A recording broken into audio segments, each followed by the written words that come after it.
From A&E, this is Biography.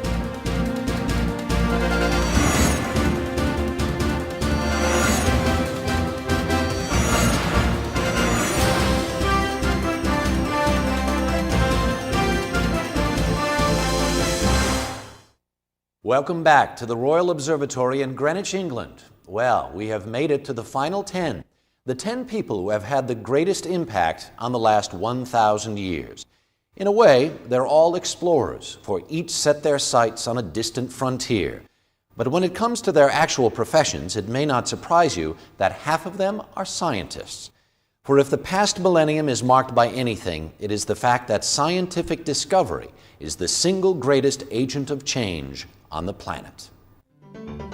One man who transformed the way we think about ourselves and the planet we live on is number 10 on our list, Italian astronomer and physicist Galileo Galilei. Galileo was a confident, even arrogant man with a flair for the dramatic. And what he discovered was dramatic: the science of modern astronomy. Galileo took the newly fashioned telescope, reinvented it, and pointed it toward the sky. And he saw things that no one before him had seen. The moon was thought to be a perfectly spherical orb in the sky, divinely made. He found blemishes on it. These discoveries were so profound that the establishment presupposed that Galileo's telescope was some kind of sorcery that he had cooked up just to undermine the authority of the church. Galileo shattered the notion that the Earth was the center of the universe. Instead, he said, planets circle the sun. At the time, it was a shocking theory, for everyone believed in an Earth-centered galaxy. Not only that, it was fundamental to church doctrine. If God said we're special and He created us specially, why would He put us on any other part of the universe except its center? Once you shake that notion, you've challenged something very fundamental. Galileo was hauled before the Inquisition in Rome and charged with heresy. Old and ill, he nonetheless made a stirring defense for the truth. People ask, well, isn't what you say about the universe, doesn't it conflict with the Bible? And he said, the Bible tells you how to go to heaven, not how the heavens go.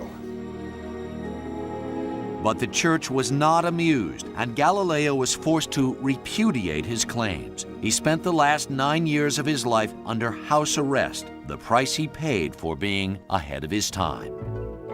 Today, Galileo stands as a symbol for freedom of thought and an emblem of the battle against authority, a battle he eventually won. For the Vatican finally acknowledged that it had wronged the Italian astronomer, but not until 1992.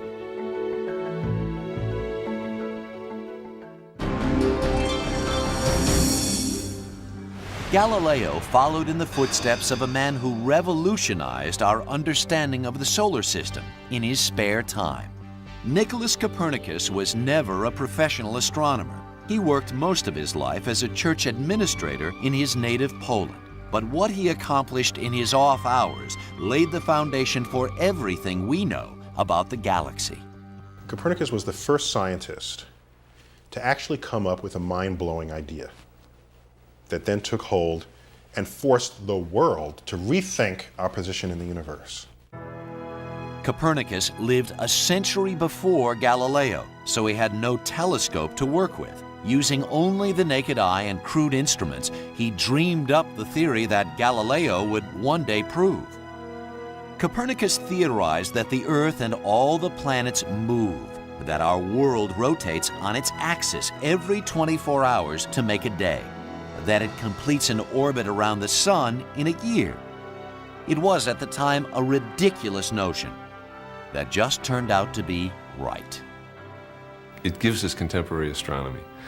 It takes us from an Earth-centered system to a planetary system. And boy, that's a leap. A leap both physical and metaphysical. If you believe you're the center of the universe, it's a metaphor for all sorts of godlike presuppositions about ourselves. Then the question is, if you're not the center of the universe, what are you?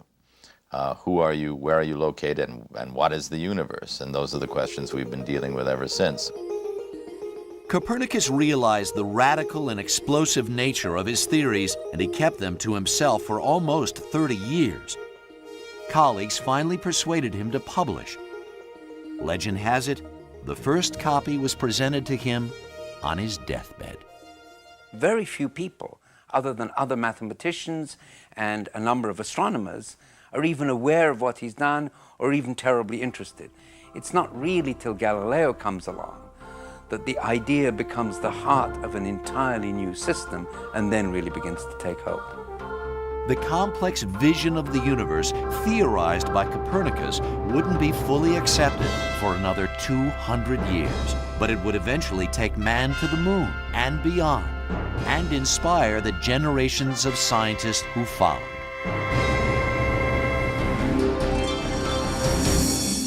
One of those scientists is this man, the father of the nuclear age, number 8 on our list, Albert Einstein. Albert Einstein is to the modern era what Galileo was in the Renaissance. And that's why I put them very close together. Maybe Einstein just a notch above. He couldn't speak fluently until he was 9. He was a mediocre student who cut classes and dropped out of high school. But by the age of 26, Einstein published his remarkable theory of relativity. Separate, fission. I'm always fascinated by Einstein. I'm fascinated by that man. That my favorite picture of Einstein is the one where he was a man of great simplicity, high informality. If he was the greatest scientist ever lived, I wouldn't dare to say, but he was certainly, if you want to name 5, I would count him in, of all times. E stands for energy, M for mass, and c squared is the speed of light multiplied by itself. Now, c squared is a very great number, and so, if multiplied by even a small mass, the result will be a very great amount of energy. In 1905, Einstein published his 3 seminal papers on light, gravity, and the laws of motion. The centerpiece was the theory of relativity, which laid down a mind-bending new definition of space and time. When Einstein came up and said, you know something, when you travel faster, time slows down, mass increases. You could go away and come back and you'll be younger than your twin sister. You say, that doesn't make sense. You know something? It doesn't make sense to anybody, and it doesn't have to. You have to put on a different hat that abandons your common sense. Commonsensical or not, the ramifications of Einstein's theories were stunning. They unlock the infinite potential of the atom for both creation and total destruction.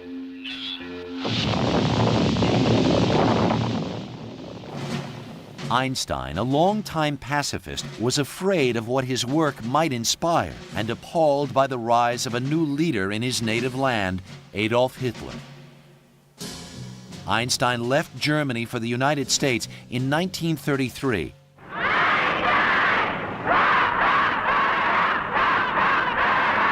The Nazis gathered a group of scientists who attacked his theory and labeled it Jew science. If I were wrong, Einstein reportedly said, one professor would have been enough. In 1939, in a letter to President Franklin Roosevelt, Einstein urged watchfulness and, if necessary, quick action to beat Germany to the atomic bomb. FDR secretly set up a team to develop atomic weapons, a team without Einstein.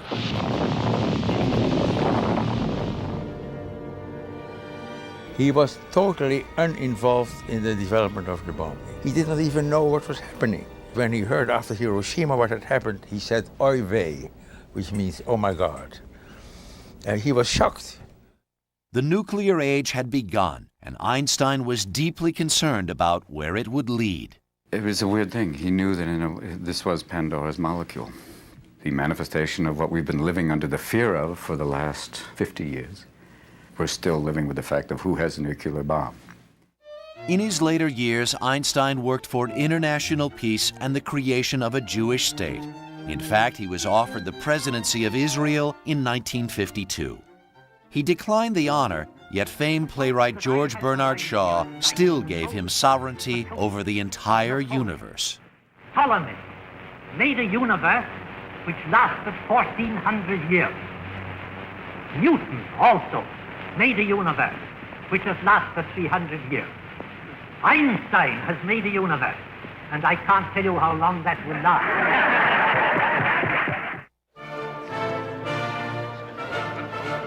He was banished from Germany, expelled from France and Belgium. He died without any idea that he had unleashed a movement that would sweep across the world. Karl Marx, champion of the underclass and the father of communism. Karl Marx has trouble making it in the top 10, in my opinion, because his theories were consigned, to use a phrase of his, to the ash heap of history. A millennium from now will have forgotten about him. There's no doubt that Karl Marx, as a thinker, as a social analyst, is certainly among the most influential figures of the last century, whether you like it or not.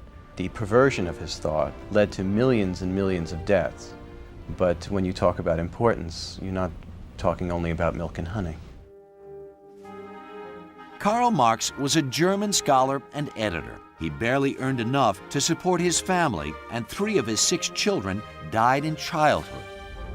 To him, the world was unjust and ruled by the capitalist upper class. Workers work and the bosses get rich. Marx believed the working class would one day rise up to take their fair share. He hoped they would create a utopian society in which money would be equally divided and no one would be hungry or ignorant. In the mid-19th century, Marx's ideas were revolutionary. His 2 groundbreaking works were the Communist Manifesto and Das Kapital, co-written with Friedrich Engels. No one ever read his epic work, Das Kapital. It's unreadable and dense, and it's an economic theory which doesn't apply to the world today and barely applied when he wrote it. But he hit the mood that came after the revolutions of 1848 perfectly with his one phrase, "Workers of the world unite." There's something more important than what nation you're part of, and that is your class. Workers are being oppressed similarly everywhere. And this simple idea took hold, and the international movements were formed. It would be nearly 70 years before Marx's theories actually took root, adapted by leaders like Vladimir Lenin in his 1917 Bolshevik Revolution. Communism spread across the Eastern Bloc from the newly formed Soviet Union, setting the stage for the most enduring conflict of the 20th century, the Cold War. At its peak, 1 billion people lived under communism, more than any other political system in history. But with the fall of the Soviet Union in 1989 and the collapse of communist regimes throughout Europe, Marx's vision of a worldwide workers' revolution now seems at best a utopian ideal that went wrong, and at worst, an abject failure. If you analyze the great revolutions, which were primarily Russia and China, a few others, you can see that they never were true Marxists. In the end, communism was a real dictatorship theory, not an economic theory, and it failed because the economic part of it was completely wrong. Well, it's very easy to dismiss Marx wholesale because of the slaughter that took place in his name. His analysis of relations between workers and owners, his analysis of many things, was in fact very often a work of genius. Marx is part of us, whether we like it or not.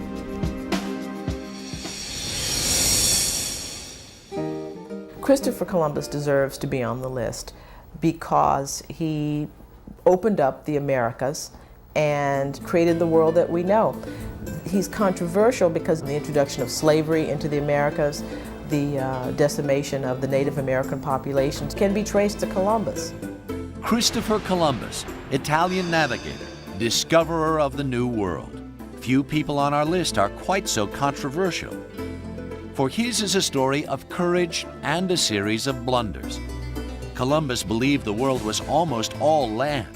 He headed the wrong way, miscalculated by 8,000 miles, and ended up in the wrong location.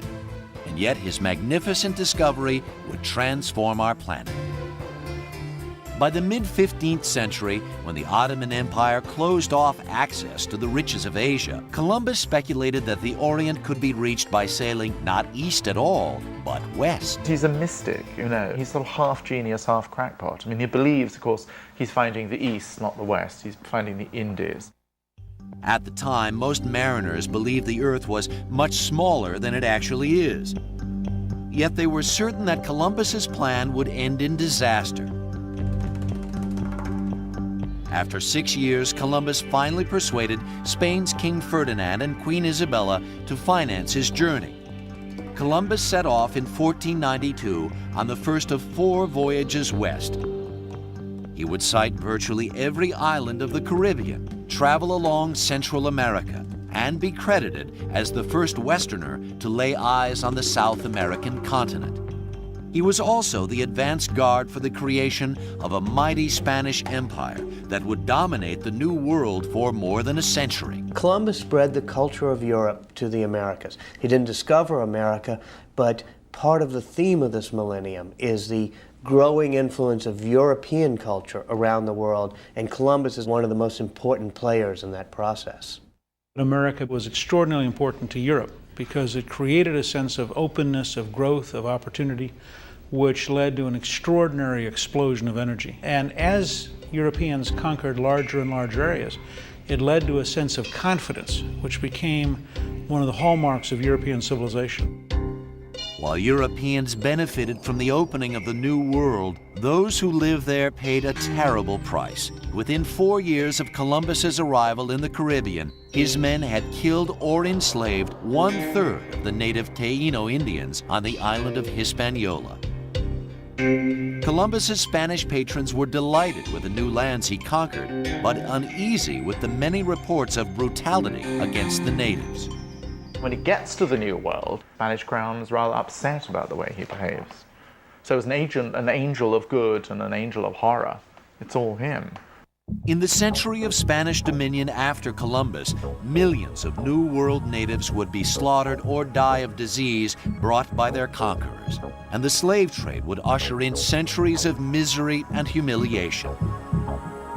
Yet, if this millennium is marked by the rise of European civilization, then we must credit Columbus as its catalyst. Misguided perhaps, but brave nevertheless, carrying the flag into the unknown. This too solid flesh would melt, thaw, and resolve itself into a dew. Or that the everlasting had not fixed his cannon against self-slaughter. Oh, God. I would put Shakespeare very high on the list because the soul of mankind matters as much as the science of the universe. And Shakespeare held the soul of mankind in his hands. He is the world's most famous writer, and yet we know very little about him. William Shakespeare, number 5, would have appreciated that irony. Few artists had such a subtle grasp of the human heart and such a rich command of the tales he wove. One is tempted to say that Shakespeare was the greatest writer who ever lived or ever could live, because it's almost unimaginable that the wits of the genius could ever be matched again. He's an extraordinary constructor of plots, extraordinary psychologist, a great myth maker, but the language above all, I suppose, is what establishes him as just the leading writer of the world, to me. He came to London from the English countryside, and by 1592 he was crafting a successful career as an actor, author, and poet. His performances took him from the stage of the Globe Theatre to the court of Queen Elizabeth. He captivated audiences, although at the time he was considered an untutored genius, a little rough around the edges. A century later, the full measure of his achievement would be acknowledged. For in some 154 sonnets and 38 plays, through Othello and Lear and Richard III, Shakespeare created a timeless dramatic mirror of the way we live.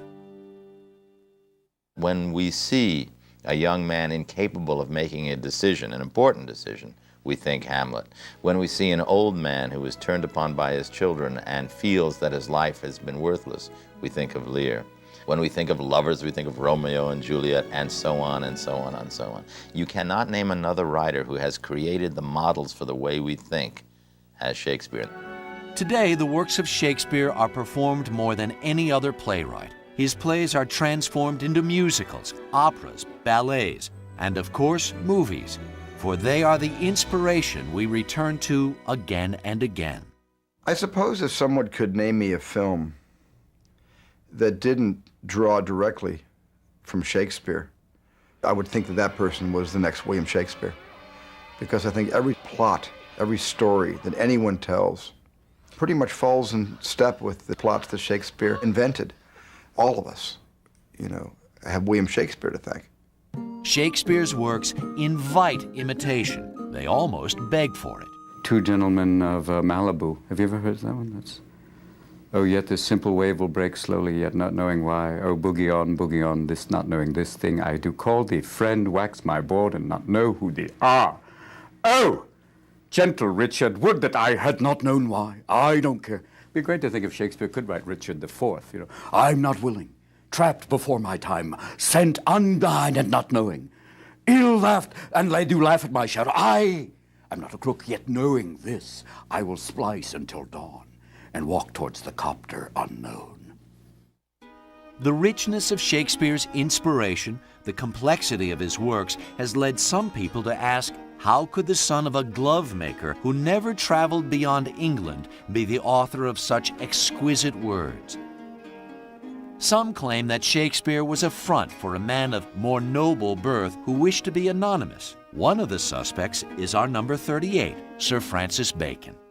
Well, they also think it's not just Francis Bacon. It's like, or the Earl of Oxford. There's a huge debate about that. I mean, here's the deal. You basically think of, at that time, look in the plays. There's incredible references in Latin, Greek, travel. I mean, the scope is global. And yet, it's, if you think of its will, just wandering around, knocking on doors in Stratford, going, is this to be or not to be? But in the end, perhaps it really doesn't matter who wrote Shakespeare's words, for they are powerful and they endure. Those plays, what are they, 500 years old now, continue to work, and they continue to work visually, theatrically, and personally. Hamlet, we know exactly who that is. And Lear, and also that range of what it is to be young and narcissistic and self-indulgent and what it is to be old and knowing it's over, and to be able to touch the heart that deeply. Will Shakespeare live on forever? Yes, Shakespeare, will certainly live beyond, I think, most of the people on this list.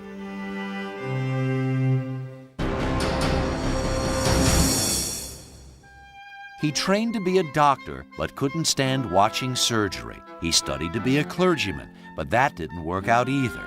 Instead, he ended up shocking the world with an idea, an hypothesis of where we all come from. Charles Darwin and his theory of evolution. In spite of my formal training in physics and my love of Galileo and Copernicus, I might just put Charles Darwin a notch above each of them. Because the Darwinian evolution affects human beings and the knowledge of where we came from much more directly than Galileo or even Copernicus or Einstein. It was a discovery that almost didn't happen. When the British Royal Navy planned a scientific expedition, Darwin was offered a position as naturalist. His father didn't want him to go. The captain wasn't eager to have him along either, but at the last minute, Darwin went aboard. As the HMS Beagle traveled down the coast of South America, the young man marveled at the incredible variety of plants and animals he saw. Here was an individual who fundamentally looked at the world. He didn't have elaborate instrumentation. He wasn't looking out at the stars. He wasn't looking with a microscope into the cell. He was just looking. It was while observing the birds of the Galapagos Islands that Darwin made his most famous discovery. He counted 13 different types of finch on separate islands, some with long beaks, some with short ones, all sorts of variations. He wondered if nature had, over generations, adjusted the finches in varying ways to cope with their surroundings. He began to come up with the idea of natural selection, that species tend to perish if they're not well adapted to their environment, and they tend to thrive and reproduce if they are. It was, Darwin reasoned, the survival of the fittest, or the swiftest, the one with the longest neck or sharpest beak. Over thousands and thousands of years, that was the way species evolved. Darwin kept researching until he was 50. In 1859, he finally published Origin of Species, which laid out his theory of evolution. The book sold out in a day, and the controversy began. In 19th century Victorian England, the book of Genesis was gospel, and the gospel said that God created Earth's creatures. Evolution seemed to fly right in the face of the Bible. The commotion would only grow louder when Darwin announced that the human species was a product of the evolutionary process too. That man was descended from apes and monkeys was an almost unthinkable notion in Darwin's day. The concept of the thought of evolving from some substandard creature, or what you think to be substandard, is almost an insult to people. And a lot of people don't want to hear that. And sorry, but that's the way it is. Today, Darwin's ideas are widely accepted, and yet they remain controversial. For they permanently dethroned man from his central place in the history of the Earth.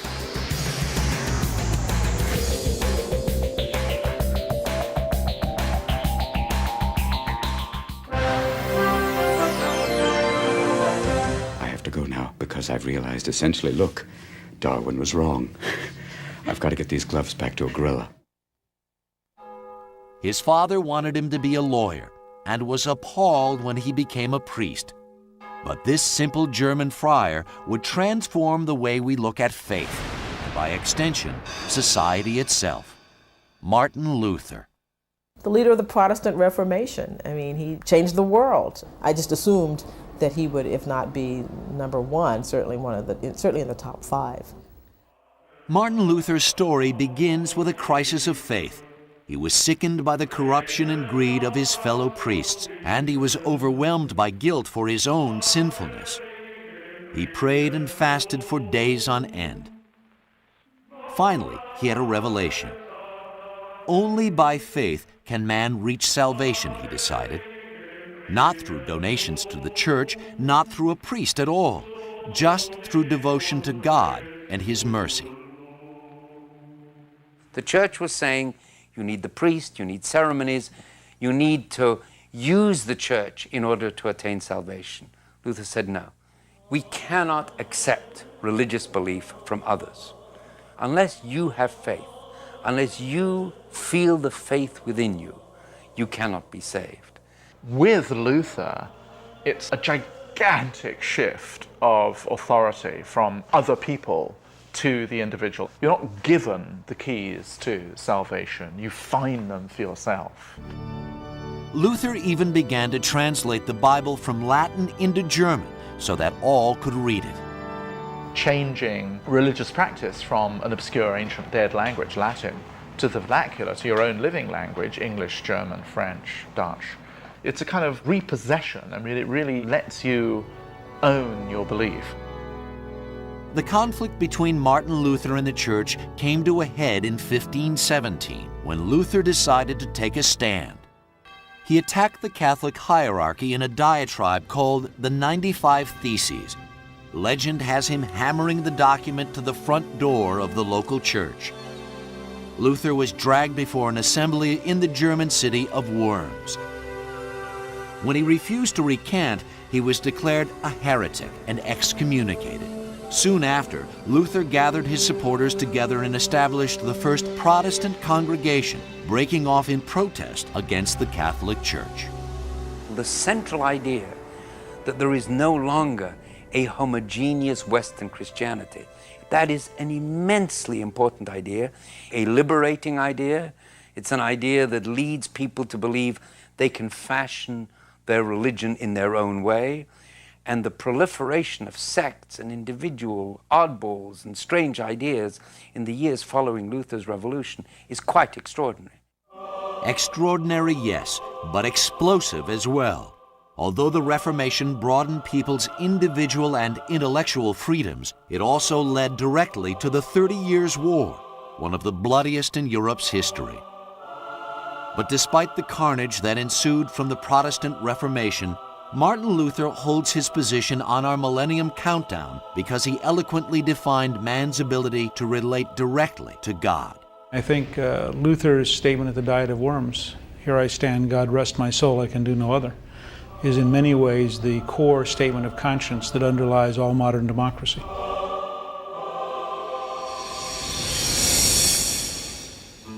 Number 2 on our list would have been unhappy to be second to anybody. He was an eccentric, insecure man who was abandoned as a child. He once threatened to kill his stepfather and burn his house down. In later years, he would grow violent defending his work and would even suffer a nervous breakdown. Yet looking back over the millennium, no one can dispute the importance of this man, Sir Isaac Newton, founder of modern science, master of mathematics and physics. I think Newton is the greatest scientist of the millennium, up there with Galileo, Darwin, and Einstein. But Newton probably had the most influence. He was the person who put together mathematics, physics, and the universe and helped us see what science can do. Life on Earth was not the same after Newton compared with before. If he didn't exist, it would have been another 100 years before someone would have done what he contributed. Isaac Newton was a farm boy from the rural English town of Woolsthorpe, whose innate intelligence and curiosity were recognized early on. He studied at Cambridge, but when the bubonic plague struck England in the 1660s and cities were evacuated, Newton returned home. And that's where it all began. He left Cambridge and went to live in the countryside, where he devoted himself to meditation and mathematical experiments. And it was during this that he did his monumental work on the laws of motion. Sitting in an orchard, Newton saw an apple plummet from its tree and wondered why it fell straight down toward the center of the earth. From that simple observation, he extrapolated the laws that govern the Earth's gravity, the orbits of the planets, the positions of the stars. He was in his teens and just barely in his 20s, where he then sort of single-handedly deduces the laws of gravity and laws of optics and laws of motion. That is sheer brilliance. He devised a complex new branch of mathematics almost as an afterthought. We now know it as calculus. Almost every problem of higher engineering or physics is built upon the foundation of Newton's calculus. And it's indispensable for plotting the movements of planets and the paths of spacecraft. You guys are up there, and who's driving? That's a good question. I think Isaac Newton's doing most of the driving right now. We couldn't have gotten to the moon without Sir Isaac Newton. We wouldn't have gotten there. Here is a fellow that hundreds and hundreds of years ago came up with these laws of physics that have endured for so long. I mean, he's the guy that taught us what makes the world go round. The impact of his work is staggering. Just look at the other names on our list who owe him a debt. If it hadn't been for Newton, the Wright brothers would never have gotten off the ground. Henry Ford's Model T would be up on blocks. Edison would still be sitting in the dark, and Bill Gates would be building a better abacus. Newton didn't start the scientific revolution, but he took the discoveries of those who came before him, like Copernicus, Galileo, and Descartes, and increased their significance many-fold. Newton has a wonderful phrase. He says, "They may be giants and we may be pygmies, but we stand on the shoulders of giants and we can see further." Newton finally made it clear that science is here to stay, that you can't attack science anymore as mistaken or wrong-headed or evil or simply unnecessary. He made science central to Western thought.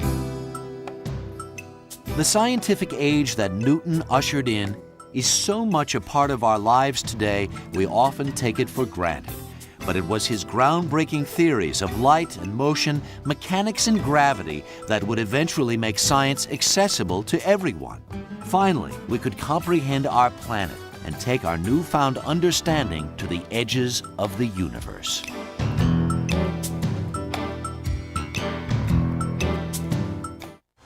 Scientists and kings, artists and even madmen, we've met them all on our list. Now we reach the top, the number one choice of our panel, the person they picked as the most influential of the past 1,000 years.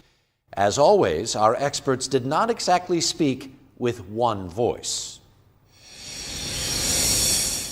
I thought about how you define influence. Who did something that was both helpful and essential? And that's how I came up with Copernicus. There's no doubt in my mind, and no question, that Isaac Newton not only belongs in the top 10, but if I had a vote in it, he'd be number 1. Newton and Copernicus were bona fide geniuses, but our panel's number one person of the millennium was a hard-working German tradesman born 600 years ago. He wasn't a brilliant philosopher or theorist. He wasn't even a very good businessman. But he was persistent and ingenious, laboring for years to perfect one invention. The invention was the printing press. The man, Johann Gutenberg.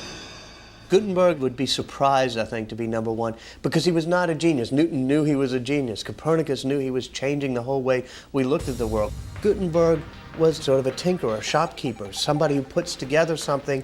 And yet, the inventing of the printing press, even if it isn't the great genius who does it, transforms our society perhaps as much as the theory of gravity or the theory of calculus. When Gutenberg printed 200 copies of the Holy Bible in 1455, it marked a turning point in our civilization.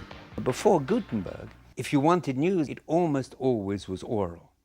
The only communication, if you lived in some village somewhere in Europe, the only time you ever heard anything about the outside world was not because a letter or a book arrived.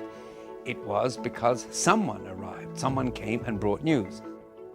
Printing was not a new idea. The Chinese and Koreans had used wood and metal type to print, but the process was slow and unwieldy. In the West, most books were hand-copied by monks, but a single volume might take months to produce.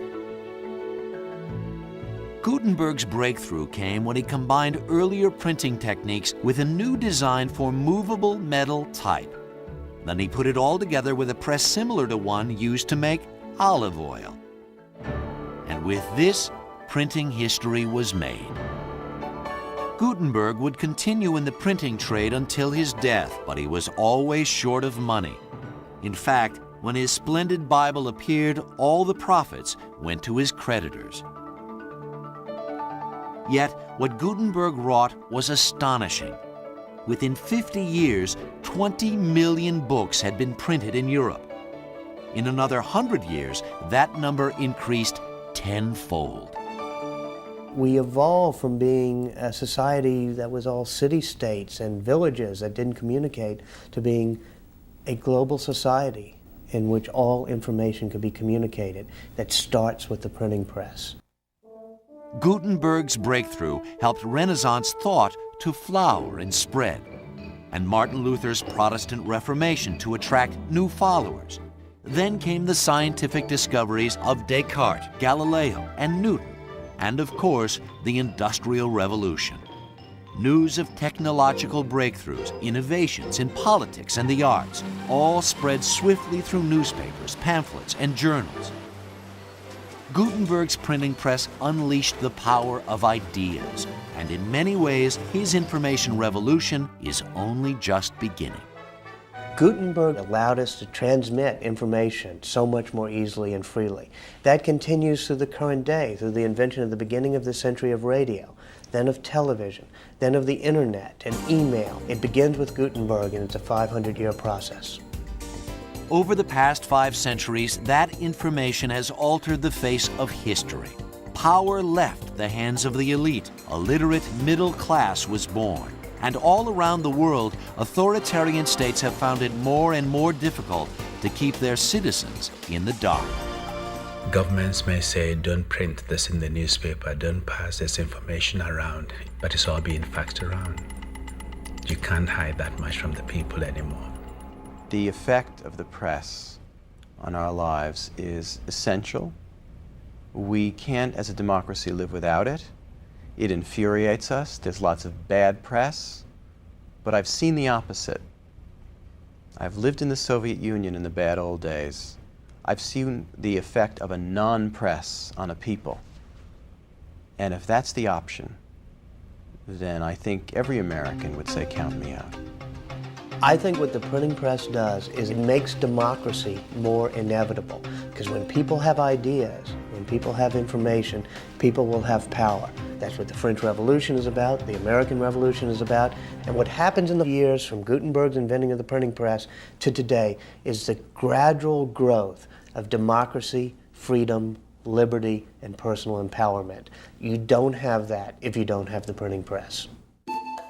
So much of what defines our millennium would never have happened without Gutenberg's printing press and its astonishing ability to get the word out.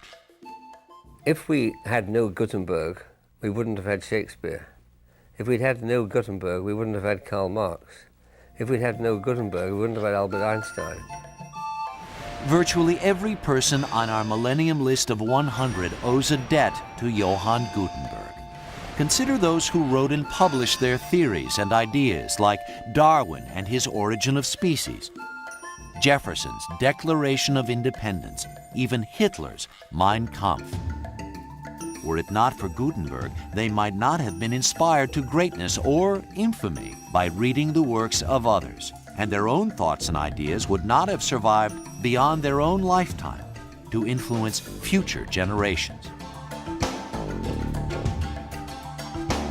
Artists like Michelangelo or Picasso, Beethoven or the Beatles, scientists like Marie Curie, Alexander Fleming, or Sigmund Freud.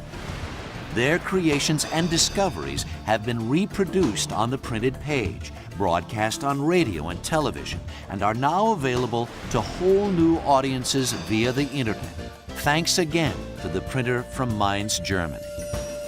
It's hard to imagine who may be the #1 person of the next millennium, but there's no doubt they too will owe a great debt to Johann Gutenberg. Without Gutenberg, I would say that we wouldn't be entering the next millennium. We would now be contemplating what it would be like to reach the 1600s. We would be 500 years behind our time.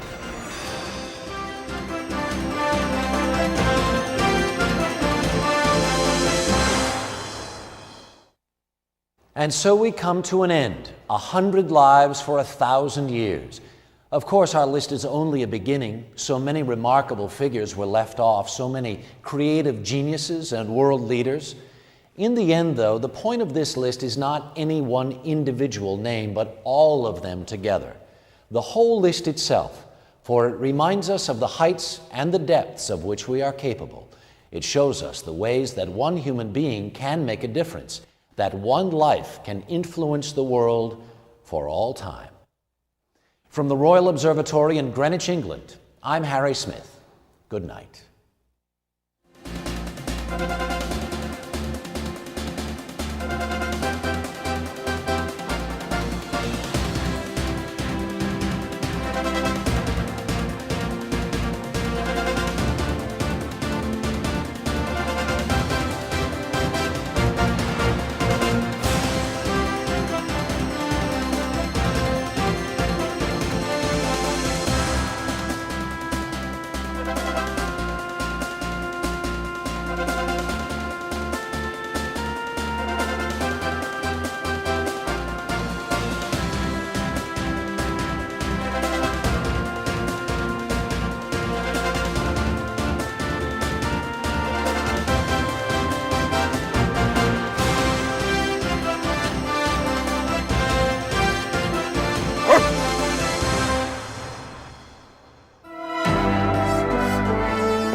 For the web's best bios, log on to our website at biography.com.